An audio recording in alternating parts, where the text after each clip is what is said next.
amoxicilina en deportistas universitarios. Ella ha participado en 26 proyectos de investigación, incluyendo proyectos de laboratorio, estudios observacionales y ensayos clínicos desde la fase 1 hasta la fase 4. Y actualmente tiene 15 publicaciones, incluyendo un editorial en la revista JAMA, ¿verdad? La doctora Jiménez Truque es la hija menor del académico honorario, el doctor Rafael Jiménez, que está aquí con nosotros. Y la doctora Jiménez nos va a disertar esta noche sobre la problemática de la vacunación contra la tosferina. Creo que es un tema que se las trae, es muy interesante. Doctora, todo suyo.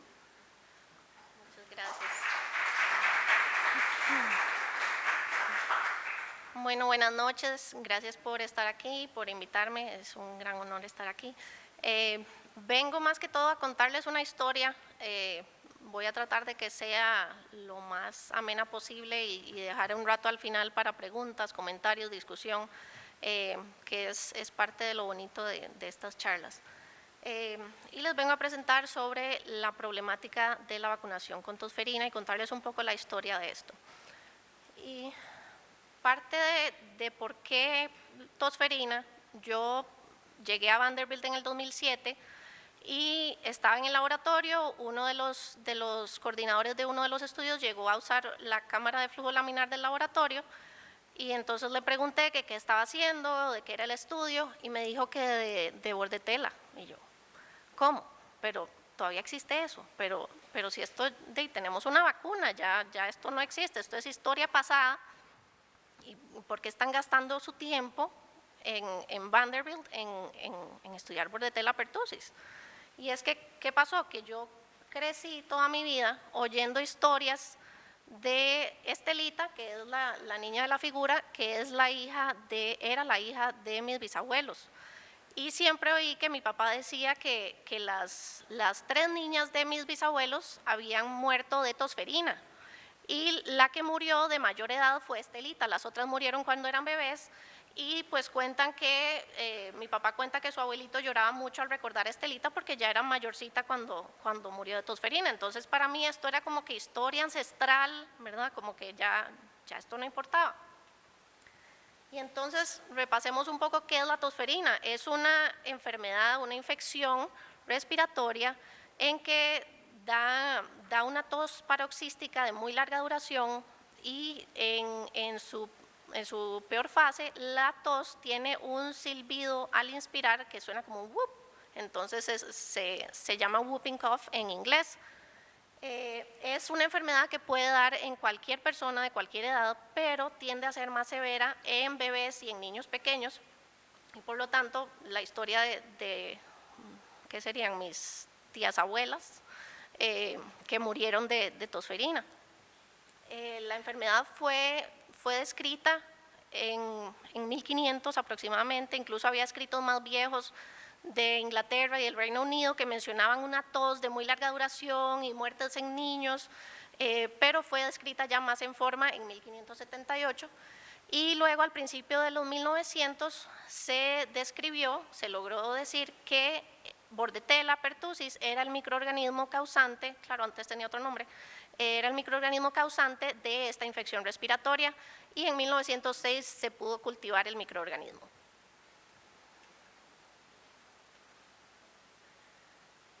Y en esa época había gran temor a la tosferina.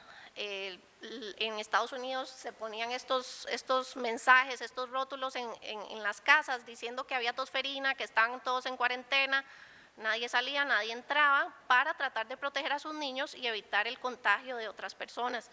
Y anunciaban y vendían estos remedios que decían curar o por lo menos aliviar los síntomas de la tos. Y fue ya como en 1914 que se empezaron a utilizar las primeras vacunas un poco rudimentarias de células completas contra bordetella pertussis. Y fue ya en 1948 que en Estados Unidos la FDA aprobó el uso de la DPT o DTP por sus siglas en inglés, que es la vacuna contra la difteria, tosferina y bordetella pertussis. Y con la introducción de esta vacuna, como ven en este gráfico, al introducir la vacuna, el número de casos que está en el eje Y se redujo impresionantemente hasta en un 90% a través de varios años.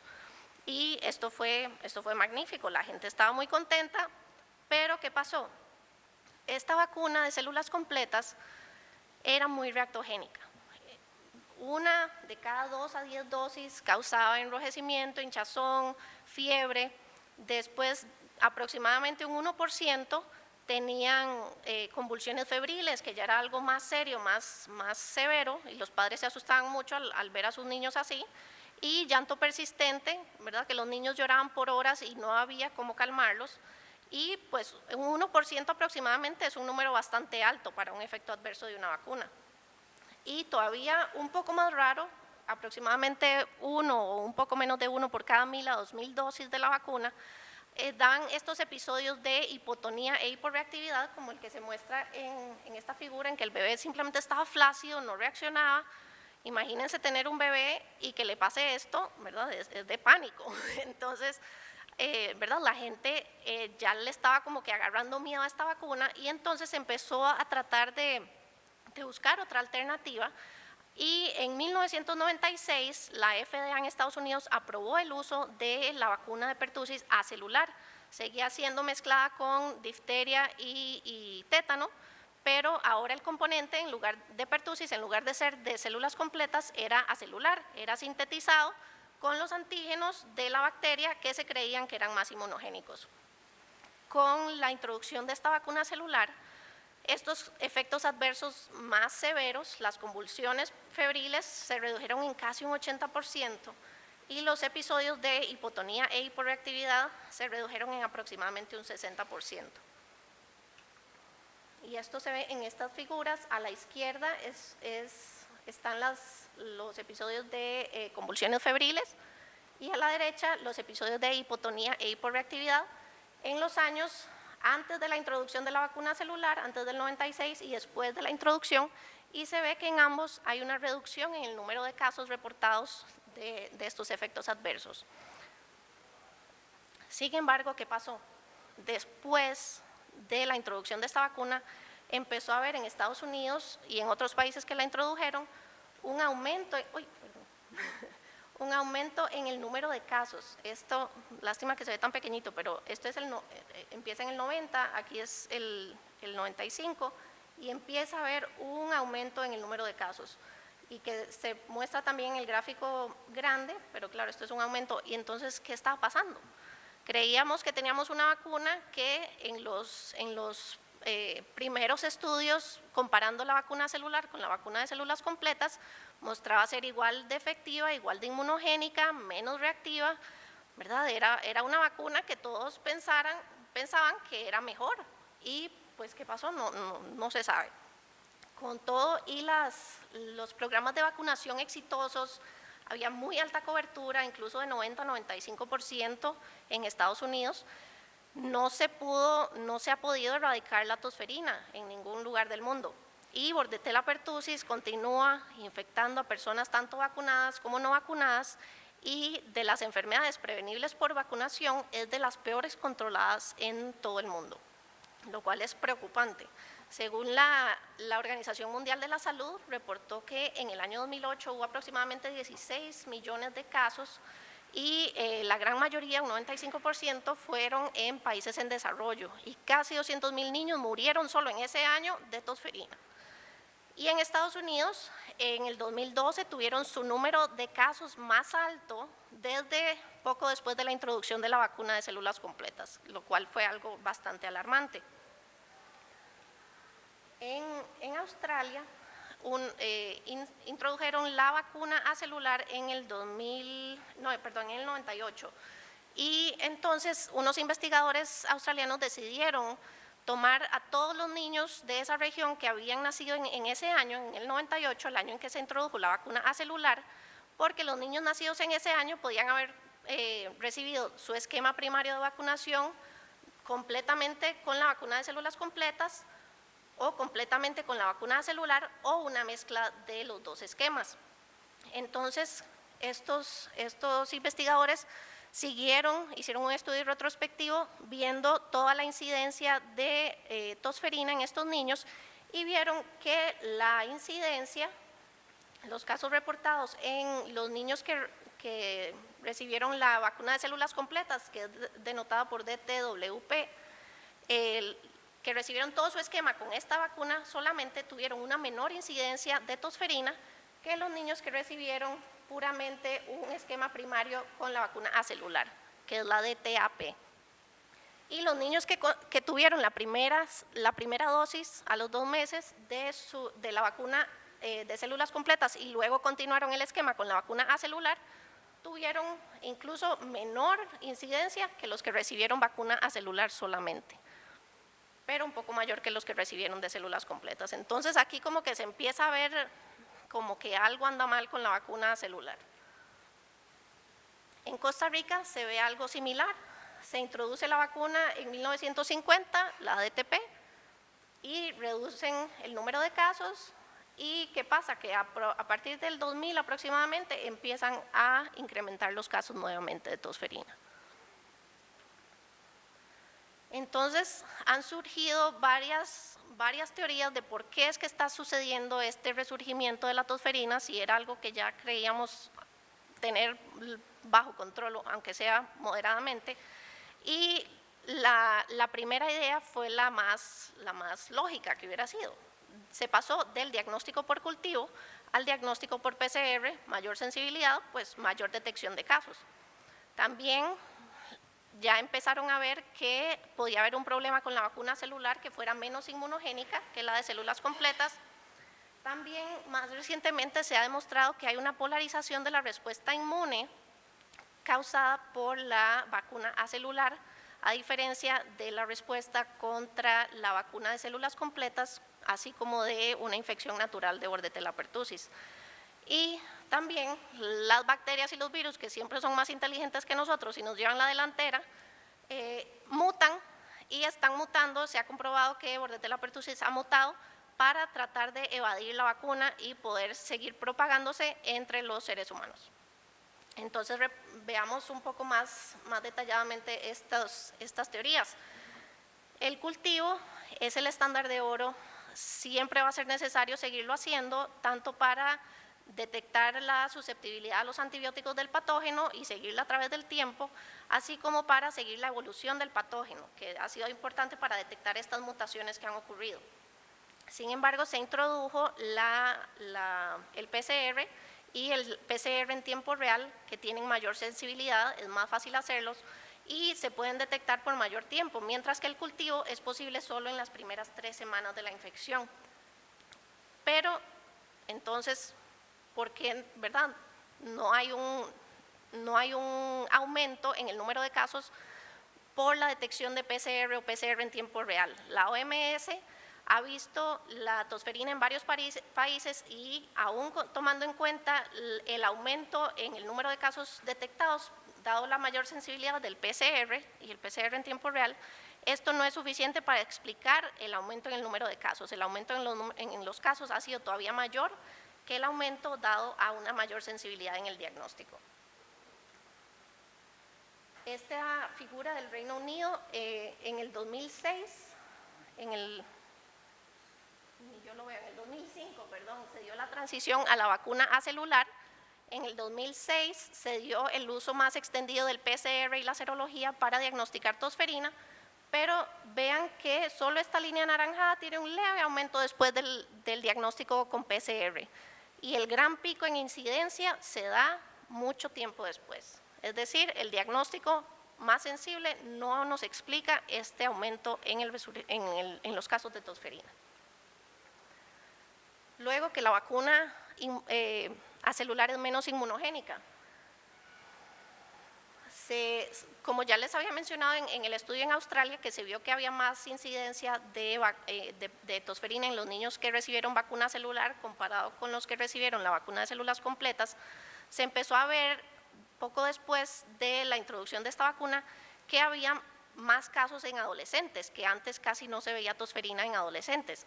¿Y qué fue? Que se empezó a ver que la inmunogenicidad de la vacuna acelular no dura mucho tiempo. La inmunidad que genera no es muy duradera Y este estudio publicado recientemente por unos colegas de Kaiser Permanente que estudiaron aproximadamente 500.000 de niños de entre 3 meses a 11 años y vieron, Kaiser Permanente tiene una base de datos gigantesca de todos sus pacientes y pudieron ver quiénes habían sido vacunados, cuándo habían sido vacunados y si se les había diagnosticado tosferina o no. Y vieron que entre mayor tiempo pasara desde la última vacuna que recibieron en su esquema primario a cuando les dio tosferina, aumentaba el riesgo. Entonces, por ejemplo, en los niños de 19 a menos de 84 meses, si la vacuna la habían recibido 2 años o más antes, el riesgo de tosferina era 2 veces mayor que si la habían recibido hacía 1 año o menos. Y a los 3 años o más, el riesgo era 5 veces mayor, el riesgo de tosferina. Es decir, entre más tiempo pasara de la última dosis, más era el riesgo de que sufrieran de tosferina.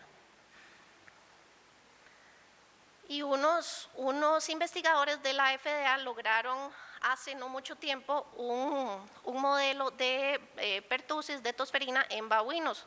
Antes básicamente solo se hacían estudios en ratones, pero era problemático porque no tenían transmisión aérea y además no tenían la sintomatología parecida a los humanos, ¿verdad? Son diferentes. Entonces lograron reproducir bastante bien la tosferina en estos monos, lograron que tuvieran transmisión aérea de bordetela y lograron que tuvieran una sintomatología muy parecida a la de los humanos. Demostraban una colonización fuerte, alta de las vías respiratorias y una gran leucocitosis, que es un marcador de severidad de la tosferina en niños, y la tos paroxística, característica de la tosferina, que les duraba por más de 2 semanas. ¿Y qué encontraron? Pues encontraron que ambas vacunas protegían contra la tosferina, pero el problema que encontraron que la vacuna acelular no prevenía ni la colonización de las vías respiratorias ni la transmisión. Entonces veamos esto en más detalle. Estos investigadores tomaron grupos de estos babuinos, de estos monos, a unos no los vacunaron, a otros los vacunaron con vacuna celular y a otros con la vacuna de células completas. Un tiempo después, les dieron tiempo para que generaran su respuesta inmune y los expusieron a aerosoles de bordetella pertussis y vieron qué les pasaba. También tomaron a un babuino infectado, sintomático, y lo expusieron a otros vacunados con vacuna acelular y a otros no vacunados para ver si se podía transmitir vía aérea o no. Entonces estos son los resultados. La vacuna celular y la de células completas protegían contra la enfermedad. En el eje Y se muestra el conteo de leucocitos, de glóbulos blancos, y los diferentes colores. El celeste son los monos no vacunados, el rojo los vacunados con vacuna acelular y el blanco los vacunados con la vacuna de células completas, y los de verde son los monos que habían tenido una infección previa sin haber sido vacunados. Como pueden ver aquí, los de celeste, los que no habían sido vacunados, son los únicos que muestran una fuerte leucocitosis, es decir, tosferina severa, enfermedad sintomática. Mientras que ambas vacunas, así como una infección previa, eran protectoras de una enfermedad sintomática. ¿Y qué vieron con los anticuerpos? También vieron los anticuerpos antes de la exposición a bordetella, antes de la vacunación, y tiempo después de la vacunación o de la infección natural, y vieron que en todos los casos había un aumento significativo en el título de anticuerpos, es decir, todas las vacunas y la infección natural generaban una buena respuesta de anticuerpos. Pero ¿qué pasó con la vacuna celular? No protege contra la colonización. Aquí se ve en el eje Y las unidades formadoras de colonia, es decir, la colonización en las vías respiratorias de estos babuinos, y se ve que los que están en azul, que son los no vacunados, tienen una alta colonización de hasta 10 a la 8 unidades formadoras de colonia por mililitro, y esta persiste por varios días hasta que cae y se elimina la colonización aproximadamente 30 días después de haber sido expuestos al patógeno. Con los convalecientes, los de infección previa, no tienen colonización de vías aéreas, es decir, la infección previa lo protege de colonización de vías respiratorias, hay inmunidad a nivel de mucosa. La negra, la línea negra, es la de vacunas de células completas, tiene una menor colonización de aproximadamente 10 a la 5 y esta colonización cae bastante rápido y se elimina aproximadamente a los 18 días. Pero ¿qué pasa con los de la vacuna acelular? Aunque tienen una colonización similar en cantidad a los vacunados con la vacuna de células completas, esta colonización persiste por mucho más tiempo hasta que a los días 32, 35 es eliminada. Es decir, permanecen mucho más tiempo colonizados que los demás. Y tampoco protege contra la transmisión. Los investigadores tomaron un babuino vacunado con vacuna celular, asintomático, con infección de bordetela, y lo pusieron en la misma jaula con un babuino no vacunado, no sintomático, no infectado. ¿Y qué pasó? Al rato de vivir juntos, tomaron 2 pares. Los círculos y cuadrados cerrados son los que estaban vacunados asintomáticamente infectados con bordetela, y los de los círculos y cuadrados abiertos son los que estaban sin vacunar. ¿Y qué pasa? Estas son las unidades formadoras de colonia. A lo largo del tiempo, los que no estaban vacunados empiezan a mostrar colonización de sus vías respiratorias al estar conviviendo con un babuino que, aunque había recibido la vacuna, estaba infectado asintomáticamente con bordetela. Entonces, ¿qué pasa? La vacuna celular genera anticuerpos muy bien. Esto se vio en los estudios que comparaban ambas vacunas antes de que se aprobara el uso de la vacuna celular. Protege contra la enfermedad asintomática, esto también se había comprobado en estos estudios, era una vacuna efectiva, pero no previene colonización ni transmisión. Por lo tanto, personas vacunadas con esta vacuna pueden igualmente colonizar su tracto respiratorio cuando entran en contacto con el patógeno y pueden transmitirla a aquellas personas no vacunadas. ¿Quiénes son los más susceptibles? Los bebés menores de 2 meses antes de empezar a recibir su esquema primario de vacunación. Veamos la tercera teoría, la polarización de la respuesta inmune. Se me borró el texto. Bueno, idealmente se supone, qué raro, no sé qué pasó. Bueno, idealmente se supone que, ¿qué es lo ideal que queremos en una vacuna? Que genere una respuesta inmune lo más parecida posible a la infección natural. Y entonces, si vemos que la vacuna celular genera anticuerpos, proviene la enfermedad sintomática, ¿por qué la diferencia en colonización y transmisión cuando la comparamos con la infección natural y con la otra vacuna de células completas? Pues bueno, en el mismo estudio de los babuinos, estos investigadores vieron que ambas vacunas de células completas y la infección previa generan una respuesta inmune de tipo TH17. Las células TH17 fueron descritas hace relativamente poco, incluso cuando yo estuve en la universidad no aprendí nada de las TH17 hasta hace poco, y son las células que se encargan de controlar las infecciones bacterianas extracelulares a nivel de mucosa, mediante la reclutación de neutrófilos a las superficies mucosas para montar una inmunidad a nivel de mucosa. Entonces, ¿qué pasa? Si la tosferina entra por vía aérea, la infección natural y la vacuna de células completas, que es básicamente un licuado de la bacteria, están generando respuesta local a nivel de la mucosa.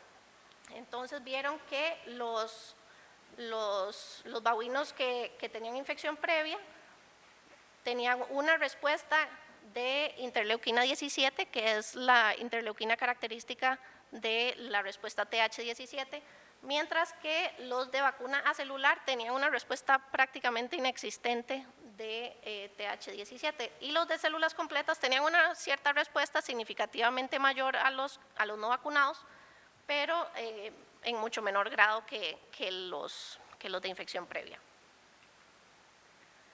También vieron que la infección previa y en menor grado la vacuna de células completas generaban una respuesta de tipo TH1 en estos babuinos. Esta es la respuesta que genera inmunidad citotóxica de memoria, inmunidad celular de memoria, y Sin embargo, la vacuna acelular promueve una respuesta inmune completamente diferente a las otras dos, una respuesta inmune de tipo TH2, es decir, una inmunidad que lleva a la generación de anticuerpos y células B de memoria. Como pueden ver, ni la vacuna de células completas y casi que nada, los de infección previa, generaban una respuesta de tipo TH2. Eso fue en monos. En humanos, otros investigadores hicieron un experimento similar, pero obviamente no en laboratorio, es imposible, pero siguieron a personas nacidas antes del 95, antes de que se introdujera la vacuna celular en Estados Unidos, y personas nacidas después del 96, después de la introducción de la vacuna. La siguieron, tuvieron un refuerzo con la vacuna Tdap después de un tiempo y vieron ex vivo la respuesta predominantemente de tipo TH1 y TH17 en los que habían sido vacunados en su esquema primario con la vacuna de células completas y una mayor proliferación celular, pero en los que habían nacido después del 96, que tuvieron todo su esquema primario con la vacuna celular, había una respuesta característica TH2 y mucho menos proliferación celular ex vivo al ser estimuladas las células con bordetella pertussis. Entonces, básicamente, el problema está en que la respuesta inmune que genera la vacuna celular es completamente diferente a la que genera la infección natural, así como en menor medida la vacuna de células completas. Y la última teoría es la evolución de los mutantes de bordetella pertussis. Y se ha comprobado que bordetella pertussis ha logrado esto mediante 3 mecanismos: la producción de antígenos, el cambio antigénico o antigenic shift y la supresión de antígenos.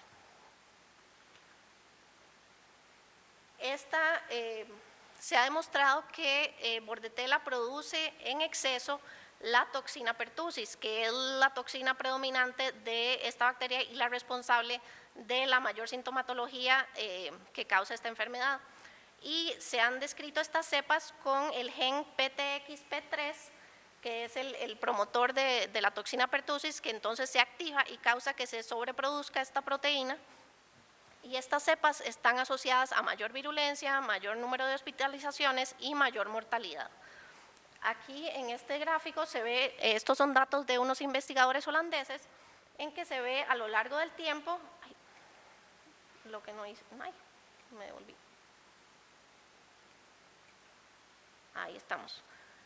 A lo largo del tiempo se ven el número de notificaciones de tosferina y a la derecha se ve el porcentaje de frecuencia de las cepas PTXP3 y se ve que estas van aumentando a lo largo del tiempo, y así como la proporción de estas cepas del total de cepas de bordetella pertussis aisladas en este lugar de Holanda.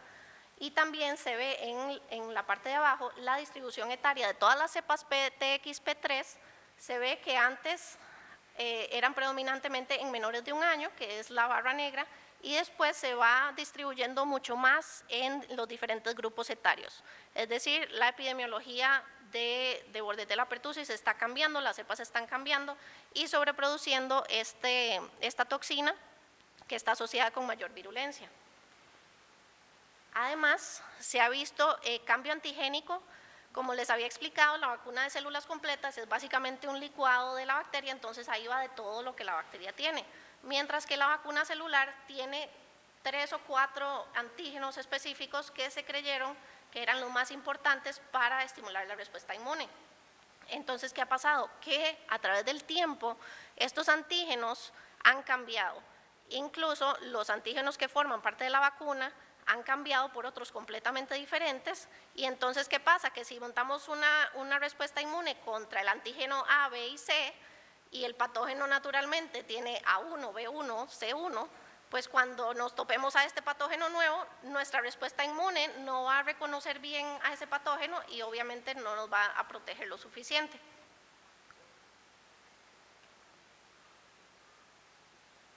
Y también fueron datos del CDC en Estados Unidos, en que también muestran diferentes aislamientos de diferentes partes de Estados Unidos, y a través de los años se ven estos dos grupos primordiales de cepas de bordetela. El gris es el de PTXP3, que sobreproduce la toxina y causa casos más severos, y estos en gris han ido aumentando a través del tiempo. Y han hecho también el estudio filogenético de toda la relación de estas cepas, y básicamente este gráfico indica que a través del tiempo también han cambiado los genes presentes en las cepas de Bordetella pertussis en Estados Unidos al menos, y en otros países hay datos similares. Y lo más impresionante de todo es que la pertactina es uno de los antígenos que están en la vacuna celular, en algunas de cierta marca, y es uno de los antígenos que se creía más importante. Pues ¿qué pasa? Que resulta que ahora hay cepas de Bordetella que no tienen este antígeno y han ido aumentando a través del tiempo, como se delinea en esta línea roja, y han llegado desde 0 en el año 2000 a casi un 85% en el 2013, lo cual es una cifra alarmante y un ritmo bastante rápido de cambio en las cepas. Y en este estudio en Estados Unidos, de aproximadamente 750 aislamientos de Bordetella, también el 85% son deficientes en pertactina, es decir, no tienen el antígeno. Entonces, ¿cuáles son los fallos principales de esta vacuna? Pues lo que queremos con cualquier vacuna es que genere inmunidad, que genere protección y que sea duradera, y que también ayude a controlar y evitar la transmisión y la colonización del patógeno para poder proteger a aquellos que no se pueden vacunar y generar la inmunidad colectiva. Pero entonces, ¿qué podemos hacer? Una opción es volver a la vacuna de células completas. No creo, sobre todo en este ambiente de tanto antivacunas, sería imposible, la gente se negaría completamente a un riesgo de efectos adversos como los que les conté al principio. Eso difícilmente va a pasar. Otra opción sería seguir caracterizando, así como lo han hecho en monos y en menor grado en humanos, seguir caracterizando bien la respuesta inmune a la infección natural y a ambas vacunas. Hay países en que todavía se sigue usando la vacuna de células completas, y ver cuáles son las diferencias y a dónde podemos actuar para generar una mejor respuesta inmune. Otra opción serían vacunas vivas atenuadas o vacunas acelulares